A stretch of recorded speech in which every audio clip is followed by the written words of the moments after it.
مگر میں جان گیا کہ مقام کے ساتھ صبر و ضبط کا بھی مادہ اللہ نے عطا فرمایا۔ عبد القادر سے فیض دنیا زیادہ پائیں گی، نقصان نہیں اٹھائیں گی، کیونکہ یہ اپنے جلال پر قابو پانا جانتے ہیں۔ میں نے بطور امتحان لیا، کہا کہ شیخ جو کچھ ہے تمہارے جد کا علم میں مجھ تک جو آیا وہ آپ ہی کی وراثت ہے، آپ ہی کا صدقہ ہے، آپ جو کچھ ہے مجھ سے حاصل کریں۔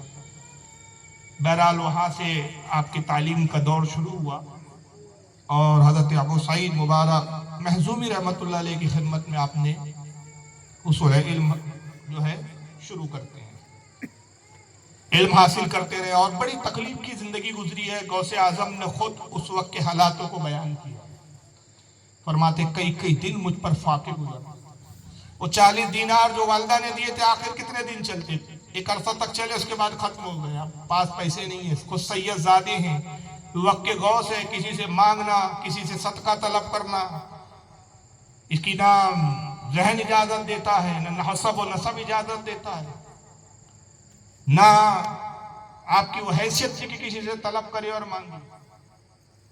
چنانچہ آپ صبر اور تحمل کی زندگی گزارتے تھے، صبر و رضا میں راضی رہتے۔ آپ فرماتے کہ بھوک کی شدت کا یہ عالم ہوتا، کئی دن جب فاقے گزرتے میں جنگل کی طرف نکل جاتا تاکہ کوئی کچا جنگلی پھل مل جائے تو کھا لیں۔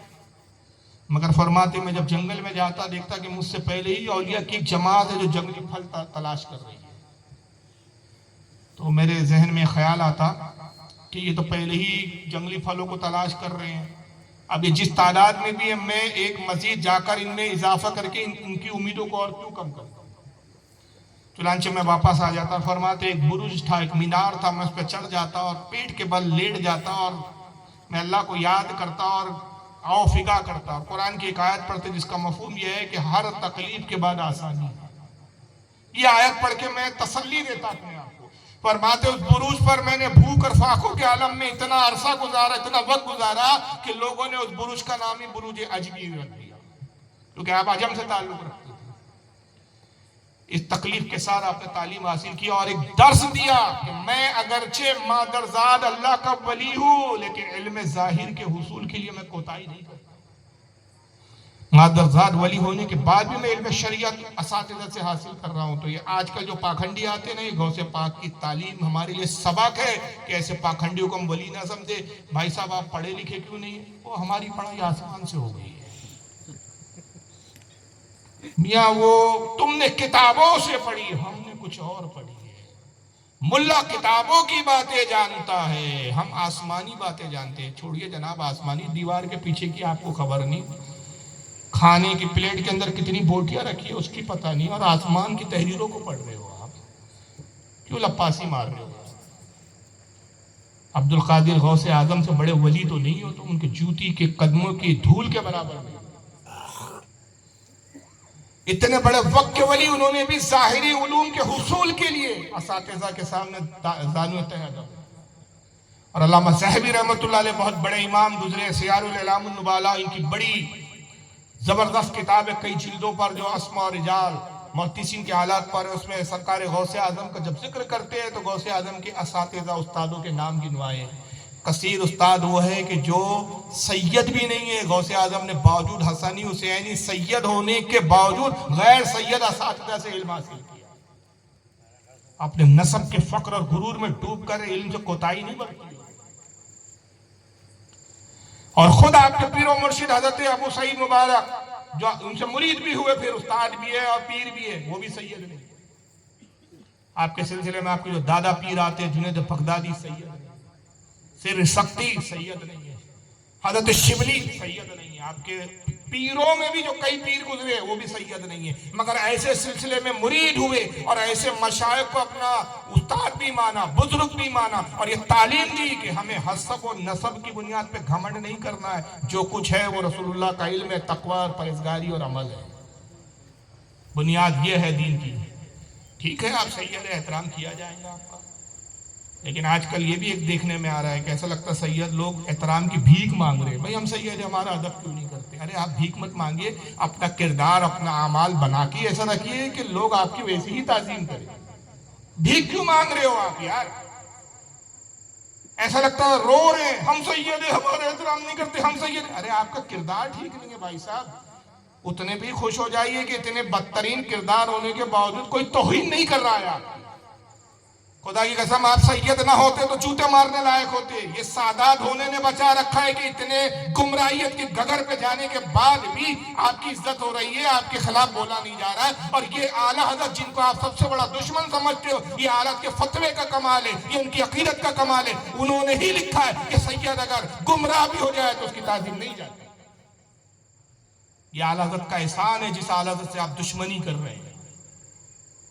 وہی اعلیٰ حضرت نے تمہارا ادب بتایا. اگر وہ اعلیٰ حضرت کی ذات نہ ہوتی تو تمہارا کوئی ادب کرنے والا بھی نہ. لوگ گالیاں بکتے تم کو سڑکوں پہ. تو بھیک مت مانگیے جناب, اپنا کردار اپنا عمل خود ایسا بنا لیجئے کہ آپ کے کردار کو دیکھ کر آپ خود نہ کہیں, آپ کا کردار اخلاق عمل دیکھ کے لوگ کہیں بھائی سید تو نہیں ہے. کیسے جانا بھائی, ان کا کردار بتا رہا ہے کہ ایسا کردار سیدوں کا ہی ہوا کرتا ہے, ایسا عمل سیدوں کا ہی ہوا کرتا ہے. بولنے کی ضرورت ہی نہ پڑے. بولتے ہیں نا کہ مشک بولتی نہیں ہے کہ میں مشک ہوں, خوشبو سے خود پہچانی جاتی ہے کہ مشک ہے, مشک بن جائے گی. بڑا عجیب چل رہا ہے, عجیب دور سے گزر رہے ہیں ہم لوگ. کہاں کہاں کیا کیا بولے, کن چیزوں کی اصلاح کریں. گمراہیت پہ بعض سید, سب سید کی بات نہیں کر رہا ہوں, بعض گمراہیت پہ کی ڈگر پہ چل رہے ہیں. خوش اسی میں اعلیٰ حضرت نے کہا سید کی تعظیم نہیں جاتی. اگر ہم گمراہ بھی ہیں ہمارا ادب کرو. ایک سید صاحب سے ہماری ناگپور میں بحث ہو گئی تھی, نام نہیں بتاتا, بہت بڑی شخصیت ہے, بہت بڑے علامہ مانے جاتے ہیں, زندہ ہے. میرا ان کا سامنا ہو گیا, کچھ بات پہ بحث چھڑ گئی. کہنے لگے کہ صاحب ہم سید ہیں, لوگ ہمارا احترام نہیں کرتے. فتح رضویہ کھولی کارے کو اعلیٰ حضرت نے لکھا ہے کہ صاحب سید اگر گمراہ بھی ہو جائے اور اس کی اگر بد مذہبیت حد کفر تک نہ ہو تب بھی اس کی تعظیم کرنا ہے. تو اعلیٰ حضرت نے لکھا ہے. اچھا یہی اعلیٰ حضرت یاد آتے ان کو, باقی معاملوں میں نہیں آتے. دو ہی موقع پہ آج کل اعلیٰ حضرت یاد آ رہے ہیں بہت سارے سادات کو. کچھ سادات کی بات کر رہا ہوں ویسا بری, ورنہ بہت سے سادات تو وہ ہے کہ اعلیٰ حضرت کا ادب کرتے ہیں, محبت کرتے ہیں. خود اعلیٰ حضرت کے پیر و مرشد, ان کے تو محبت کا یہ عالم تھا. وہ خود فرماتے ہیں کہ بروز قیامت مجھ سے اللہ پوچھے اے شاہ آل رسول تو میرے لیے کیا لایا دنیا سے, تو میں احمد رضا کو پیش کروں. پروردگار یہ لایا. یہ محبت کا اظہار تھا. تو کہنے لگے کہ اعلیٰ حضرت, دو ہی موقع میں اعلیٰ یاد آتے. ایک تو یہاں آتے ہیں صاحب کہ اعلیٰ حضرت نے فتویٰ دیا, دوسرا وہ ایک شعر, تیری نسل پاک میں ہے بچہ بچہ نور کا, تو ہے عین نور, تیرا سارا گھرانہ نور کا. باقی پھر کہیں اعلیٰ حضرت نہیں چلتے. یہ سب سے بڑے دشمن اعلیٰ حضرت. ہم مسلک اعلیٰ حضرت نہیں مانتے, ہم یہ نہیں مانتے, ہم وہ نہیں مانتے. ارے بھائی آپ سے منوا بھی کون رہا ہے بھیا, آپ کی مرضی, مانو مت مانو. جو مانے گا وہ خوش بخت ہے, جو نہیں مانے گا وہ بدبخت ہے. نصیبے کی بات ہے. پہلے اعلیٰ حضرت نے لکھا ہے کہ سید بد مذہب بھی ہو جائے تو تعظیم نہیں جاتی. تو پھر بھی لوگ ہماری تعظیم کیوں نہیں کرتے؟ میں نے کہا جو نہیں کرتے وہ غلطی کرتے ہیں, کرنا چاہیے, اعلیٰ کے فتوے میں عمل ہونا چاہیے, لیکن اس فتوے کا مطلب ہی آپ غلط لے رہے حضرت. اعلیٰ حضرت نے یہ ضرور لکھا ہے کہ سید گمراہ بھی ہو جائے تو تعظیم نہیں جاتی. تو یہ تو ہم جیسوں کے لیے لکھا ہے کہ دیکھو اگر کوئی سید ایسا مل جائے کہ جو گمراہ بھی ہو, تم تعظیم کرنا کہ رسول سے خون کا تعلق ہے. مگر یہ کہا لکھا سید صاحب گمراہ ہو جاؤ تو گمراہ ہے یہ تو ماننا, مگر توبہ نہ کرنا, اور اسی گمراہیت پہ اڑ کے بیٹھے رہنا کہ بھئی تعظیم تو ہو رہی ہے ہماری, ہم توبہ کیوں کریں گے. تو یہ کہا لکھا اعلیٰ حضرت. بھائی اگر گمراہ ہو گئے ہو اور احساس ہے کہ ہم گمراہ ہو گئے تو فوراً توبہ کر لو نا بھائی. توبہ کر کے اچھے مسلمان بھی بن جاؤ. گمراہ سید رہنے میں کون سا فائدہ ہے, اچھے سید بن کے رہو. لیکن یہاں صبر و تحمل کر کے غوث اعظم نے تعلیم دی. غیر سادات اساتذہ کے بارگاہ میں ذہانت ادب کر کے بتایا کہ دین رسول کے حصول کے لیے حسب و نسب نہیں دیکھے جائیں گے. علم رسول اللہ کی وراثت ہے, وہ وراثت جہاں سے مل جائے اس کو حاصل کیا جائے. وہاں یہ نہیں تھا کہ صاحب ہم تو پڑے ہوئے ہیں, ہم در والے ہیں, تم گھر والے ہو. یہ بھی چل رہا ہے, گھر والے در والے, کہاں سے لفظ لا رہے پتہ نہیں کون سی کھوپڑی میں آ رہے. اور در والے, ہم گھر والے. غوث پاک نے در والوں سے علم حاصل کیا.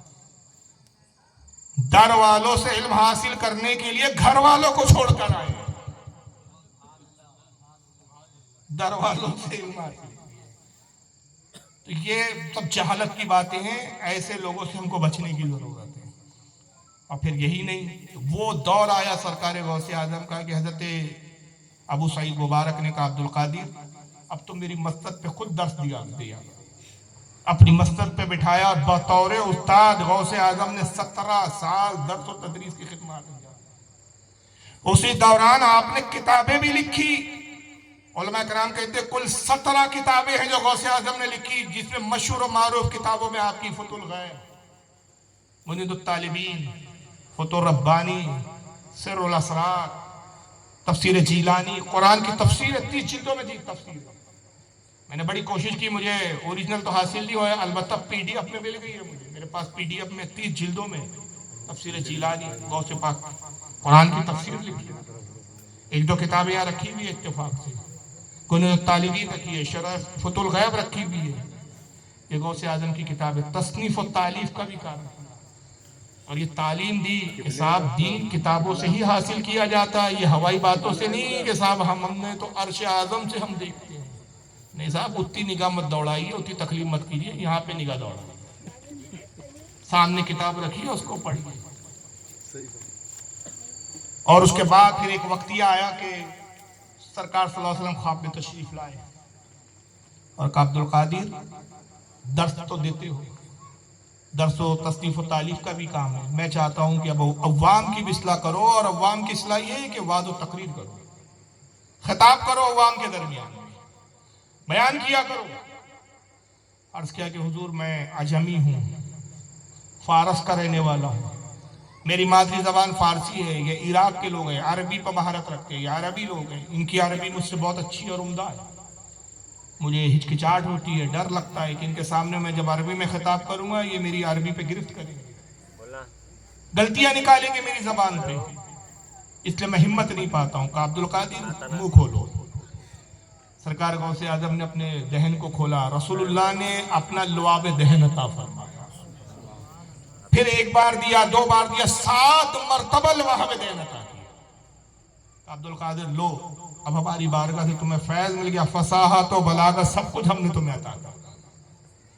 وہ زبان سے لعاب دیا جس کے بارے میں حالت کہتے ہیں تیرے آگے یوں لچے دبے فصحاء عرب کے بڑے بڑے، یوں جانیے کہ منہ میں زبان ہی نہیں بلکہ جسم میں جان ہے. مگر آپ جب بیدار ہوئے فرماتے ہیں کہ رسول اللہ کے لعاب کی مٹھاس میرے منہ میں محسوس ہو رہی تھی، مگر پھر بھی آپ ہمت نہیں کر پا رہے، ہچکچاہٹ تھی، پش و پیش تھا. ایک لمحے خیال آتا کہ خطاب کرنا چاہیے، پھر دوسرے لمحے آپ ہمت نہیں جٹا پاتے. دوسرے دن مولا علی تشریف لائے، کہا کہ شہزادے کیا رسول اللہ کا حکم کافی نہ تھا کہ مجھے آنا پڑا؟ عرض کیا کہ اے میرے جد کریم، رسول اللہ کا حکم سر آنکھوں پر، لیکن کیا کروں کہ مجھ میں ایک اعتماد نہیں ہے، ہمت نہیں آتی. کہا رسول اللہ کی بارگاہ سے تمہیں فصاحت و بلاغت ملی، میری بارگاہ سے شجاعت و ہمت لے لو. شہزادے دہن کھولو، منہ کھولا. مولا علی نے اپنا لعاب دیا اور 6 مرتبہ عطا کیا اور رک گئے. آپ عرض کرتے کہ اے میرے جد کریم، سرکار نے تو 7 مرتبہ اپنا لعاب دیا تھا، آپ 6 بار کیوں دے کر رک گئے؟ آپ بھی ایک بار اور دیجئے تاکہ 7 کا عدد پورا. فرمایا صاحبزادے وہ رسول اللہ کا عدد تھا 7، عدد میں 7 بار سرکار نے دیا، میں سرکار کا غلام ہوں، حضور سے برابری کیسے کر سکتا ہوں؟ لہذا میں نے 6 بار دیا. جب مولا علی نے بھی لعاب دیا، اب ہمت بھی آئی. آپ صبح بیدار ہوئے، اعلان کیا کہ آج میں خطاب کروں. خانقاہ سے ہی خطاب شروع ہوا، جو حضرت ابو سعید مبارک آپ کے پیر و مرشد کی خانقاہ تھی، جو آپ حضرت پیر و مرشد نے آپ کو سونپ دی. جب خطاب شروع ہوا، فصیح و بلیغ خطاب تھا، دلوں پر ایسی تاثر قائم ہوئے کہ کچھ ہی دیر میں، کچھ ہی عرصے میں چرچا ہوا. اب دور دراز سے حضرت غوث پاک کا خطاب سننے کے لیے لوگ آنے لگے. جگہ تنگ ہو گئی، خانقاہ تنگ ہو گئی، خانقاہ پر ہو جاتی، مجمع باہر تک ہوتا، مگر اس کے باوجود بھی مجمع قابو سے باہر. لوگوں نے کہا عبد القادر یہ خانقاہ چھوٹی ہو گئی ہے، ہماری گزارش ہے، خواہش ہے کہ آپ بغداد کی جامع مسجد میں جو ہے تقریر فرمائیں. آپ نے اس بات کو قبول کیا. اعلان ہوا کہ اب عبد القادر جیلانی کا خطاب بغداد کی جامع مسجد میں ہوا. اور اسی وقت وہ منظر آیا جس کے بارے میں مسلسل تواتر کے ساتھ بزرگان دین کی پیشن گوئی آ رہی. اور یہ پیشن گوئیاں بہت زمانے سے تھی. یہ صرف پیر و مرشد نے ہی پیشن گوئی نہیں کی تھی کہ ایک دور وہ آئیں گا کہ تمام اولیاء اللہ کی گردنوں پر قدم یہ اعلان کریں گے. کئی بزرگان دین نے کی تھی. انہی میں ایک بزرگ کا ایک واقعہ یہ بھی ہے کہ جس وقت آپ پڑھتے تھے آپ کا ایک ساتھی ہوا کرتا تھا, حضرت ابو سعید مبارک مخزومی کی ہی شاگردوں میں شامل تھا. اس کا نام تھا ابن سقا, اور سرکار غوث اعظم کا ساتھی تھا. بڑا ذہین تھا ابن سقا, بڑا دانشور تھا. اور ایک اور ساتھی تھا, اس کا نام عبداللہ کچھ تھا, وہ بھی ذہین تھا. تو درمیان میں بغداد میں ایک بہت بڑے اللہ کے ولی آئے, بہت بڑے بزرگ تھے. اعلان ہوا کہ صاحب وہ بزرگ جو ہے بغداد کی جامع مسجد میں خطاب کریں گے, تقریر کریں گے. دور دراز سے علماء واعظ کی محفل کی شرکت کے لیے دور دراز سے سفر کرتے ہوئے آئے. غوث اعظم نے بھی ارادہ کیا کہ میں بھی جاؤں. ابن سقا سے کہا کہ ہے میرا ارادہ ہے, چلنا چاہیے. کہا ہاں ہم بھی جائیں گے. لیکن عبد القادر, بڑا چرچا سنا ہے اس بزرگ کا, اور لوگ کہتے ہیں کہ بہت بڑے اللہ کے ولی ہے, بزرگ ہے. تو میں نے کچھ سوالات تیار کیے ہیں اور ارادہ یہ ہے کہ میں وہ سوال اس کی بارگاہ میں جا کے کروں گا. اگر وہ جواب دے دیں تو میں مان لوں گا کہ واقعی اللہ کے ولی ہے. اور میں نے بڑے دشوار سوال تیار کیے جس کا جواب دینے میں ان کو بڑی تکلیف پریشانی ہو گئی. تو وہ جو ساتھی تھا دوسرا عبداللہ نامی, اس نے کہا کہ ابن سقا بہت اچھا کام کیا تم نے, سوال ضرور پوچھنا چاہیے, میں بھی کچھ سوال پوچھوں. عبد القادر, اللہ نے تمہیں بھی علم دیا ہے, عقل دی ہے, شعور دیا ہے, فہم دیا ہے, تم بھی کچھ سوال تیار کرو. آپ نے فرمایا وہ بزرگ ہے, میری مجال نہیں کہ میں کسی بزرگ کا امتحان لوں.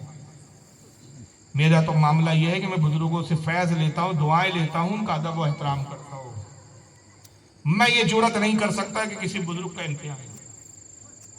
بہرحال تینوں پہنچے اور مجمع پہلے سے ہی بھرا ہوا تھا, چونکہ کم عمری تھی, چھوٹی وقت کا پڑھائی مطلب طالب علمی کے دور کی بات تھی. سامنے منصب و عہدے کے اعتبار سے لوگ بیٹھے ہوئے تھے, علماء تھے, دانشور تھے, قاضیان تھے, حکومت کے بڑے عہدیدار تھے. ان کو سب سے پیچھے بچے تھے نا, اس لیے پیچھے جگہ تھی. بس ابھی آ کے جیسے ہی بیٹھے بزرگ منبر پہ خطاب کر رہے تھے, خطاب شروع ہو چکا تھا, تقریر جاری تھی. نگاہ ان تینوں میں پڑی, تینوں کا نام لیا, ابن سقا قریب آ, عبداللہ قریب آ, عبد القادر تو بھی قریب آ. جب تینوں کا نام لیا تینوں حیران, یا اللہ یہ پہلی بار بغداد آئے ہیں, آج تک ہم نے ان کو نہیں دیکھا, انہوں نے ہم کو نہیں دیکھا, یہ ہمارے نام تک سے واقف. بدن پہ لرزہ طاری ہوا, کپکپاہٹ طاری ہوا. کھڑے ہوئے لوگوں نے جگہ دی, ڈرتے ہوئے آئے. ابن سقا آگے تھا, جیسے قریب پہنچا ابن سقا, بزرگ جلال میں آیا, کہا ابن سقا بزرگوں کا امتحان لیتا ہے, امتحان مقصود ہے, تیرے سوال یہ ہے اور اس کے جواب یہ ہے. ابن سقا اس سے پہلے کچھ کہہ پاتا, اس کے سوال بھی بتا دیے اور اس کے جواب بھی بتا دیے. اور فرمایا کہ ابن سقا تو نے جرات کی, ہمارا امتحان لینے کا مقصود تھا تیرا, بزرگوں کا امتحان لینا مطلب تو ہمیں ذلیل کرنا چاہتا تھا کہ اگر ہم جواب نہ دے سکے تو ہمارا تمسخر اڑائے, مذاق اڑائے. میری نگاہ دیکھ رہی ہے کہ تو وقت کا بہت بڑا عالم بنے گا, بہت بڑا مناظر بنے گا, عیسائیوں سے مناظرے کریں گا. کئی ہزار کئی لاکھ عیسائی تیرے مناظروں کی بدولت ایمان میں داخل ہوں گے, لیکن تیرا اپنا خود کا خاتمہ کفر پر ہوگا. اس واقعے میں ہمارے لیے ایک اور پیغام ہے کہ ہم کسی کی بھی تبلیغ سے متاثر ہو کر اس کو حق پر سمجھ لیتے ہیں. لوگ کہتے ہیں ذاکر نائک نے دیکھو کتنے لوگوں کو مسلمان بنا دیا. یہ تاریخ اپنے آپ کو دہراتی ہے. معیار یہ نہیں ہے کہ کون کتنے مسلمان بنا رہا ہے, معیار یہ کہ وہ خود کس عقیدے پر, وہ خود کس عقیدے پر ہے جناب. وہ خود ایک جہنم کے گڑھے میں ہے, دوسرے جہنم والوں کو دوسرے جہنم کے گڑھے سے نکال کے اس گڑھے میں لا رہا ہے. صرف جگہ تبدیل ہوئی ہے, انجام آخر وہی ہے. فرق کچھ نہیں ہے, ایک جہنم کے گڑھے سے نکلا, دوسرے جہنم میں داخل ہو گیا. پیمانہ یہ نہیں ہے کہ ذاکر نائک نے اتنے کو کلمہ پڑھا دیا. تاریخ بتا چکی ہے کہ ابن سقا کے ہاتھوں پر ہزاروں نہیں لاکھوں عیسائی اسلام لائے, آبادی کی آبادی پلٹا دیا. جو بزرگ نے کہا وہ پورا ہوا. اس کے بارے میں یہ عالم بنا, اتنا بڑا مناظر بنا, اور اس کو مناظرہ کرنے کا اتنا شوق تھا کہ کوئی اس کو چیلنج نہ بھی کرے تو خود ہی یہ عیسائیوں کے علاقے میں داخل ہو جاتا اور وہاں چیلنج شروع کر دیتا, آؤ مجھ سے بات کرو. مجبوراً وہ پادریوں کو آنا پڑتا اور ایسی جواب ایسی دلیلیں دیتا کہ لاجواب ہوتے ہیں, اور وہ پوری آبادی کی آبادی اسلام میں داخل ہو جاتی کہ بھائی عیسائی مذہب باطل ہے, اسلام حق. سلسلہ چلتا رہا, شہر کے شہر اس نے پلٹا دیا. مسلمان بنا دیے تھے شہر کے شہر. جب ایک ملک میں روم کے غالباً ایک روم کے ملک میں داخل ہوا, بادشاہ کو اطلاع ہوئی وہاں کے کہ بھائی یہ ابن سقا یہاں گھس گیا ہے. وہ پریشان ہوا, یہاں گھسا, یہاں بھی چیلنج کریں گا, ہمارے پادری جواب نہیں دے پائیں گے اور یہاں کی بھی آبادی عیسائیت سے مسلمان ہو جائے گی. ایسا نہ ہو کہ صاحب ان کے یہاں بھی جمہوری نظام آ جائے تو میری بادشاہتی ختم نہ ہو جائے. پھر خلافت آ جاتی ہے, خلیفہ کا چناؤ ہوتا ہے, وراثت کا معاملہ نہیں رہتا وہاں. اس نے اپنے وزیر کو بلایا, کہا کہ یہاں تو مذہب بھی خطرے میں اور تک بھی خطرے میں, کچھ تدبیر کر. مجھے خبر ملی, اطلاع ملی ہے, جاسوسوں نے بتایا ابن سقا وہ بدبخت یہاں داخل ہو گیا. اس نے کہا بادشاہ سلامت, فکر مت کیجیے, میں اس کا انتظام کر دوں گا. گھر آیا, اس کی بڑی خوبصورت حسین بیٹی تھی, عقل مند دانش مند تھی, بڑی چالاک تھی اور خوبصورت تھی. اپنی بیٹی کو کچھ سمجھایا, سکھایا, کہا پوری عیسائی مذہب کی ساخت اور عیسائی مذہب کی عزت اور ناموس تیرے ہاتھ ہے, تجھے اپنے مذہب کو بچانے کے لیے بیٹا ایک قربانی دینی پڑے گی. لڑکی تیار ہو گئی.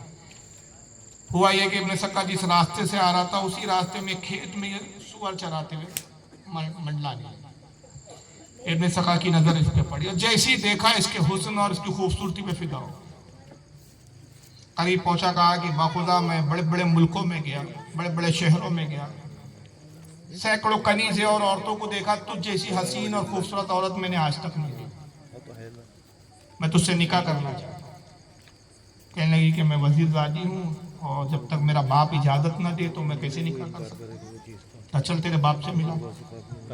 باپ سے ملایا, کہا کہ میں آپ کی بیٹی سے نکاح کرنا چاہتا ہوں. کہا ایک شرط ہے. کہا کیا؟ کہا عیسائی مذہب قبول کرو.